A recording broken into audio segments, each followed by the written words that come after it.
అందరికి నమస్తే అండి. ఇవాళ వీడియో ఏంటంటే, మాకు కొంతమంది ఆధికాలు ఉన్నాయి, దానివల్లే కొట్టుకొని వచ్చినారు అన్నట్టుగా మాట్లాడినారు. అంటే మాకు అర్థమవుతుంది. ఏం అర్థమవుతుందంటే, తెలిసిన వాళ్ళు కూడా ఇలా మాట్లాడుతున్నారు. ఆధికం ఇప్పుడు వారానికి ఎంత అమ్మకు అనేది ఖర్చు అనేది తెలుసు అందరికి, కొంతమంది తెలుసు. తెలిసిన వాళ్ళు కూడా ఆధికం గురించి మాట్లాడతారు. లక్షలు పెట్టుబడి పెట్టిన వాళ్ళు మేము ఆధికం గురించి ఆలోచించలేదే. ఏమాధికం అండి? ఇక్కడ 4 ఇండ్లు ఉన్నాయి అంతే. ఆ మహా అంటే 10 ఇండ్లు. ఆ 10 ఇండ్లు కూడా అటు ఒకరు ఇటు ఒకరు ఉన్నారు.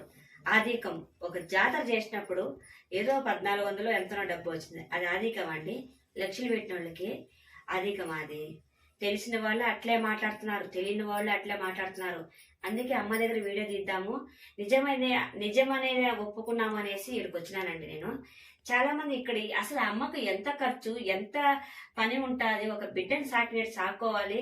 కాకుంటే ఏంటంటే, నాకు ఒక సంకల్పం ఏంటంటే, నా సంకల్పం ఆమె స్వప్నంలోకి వచ్చి నాకు చెప్పింది కాబట్టి నేను వచ్చినానండి. నాకేమి, నేను లక్షాధికారి కాదు, నేను పూర్ ఫ్యామిలీ, మాది పూర్ ఫ్యామిలీ. కాబట్టి ఎంత ఖర్చు ఉంటుంది, ఏం కథ తెలిసిన వాళ్ళు కూడా అలాగే ఆర్థికం గురించి మాట్లాడడం ఎంతవరకు రైట్ కాదు. అదండి నా అనుభవం. ఓకే.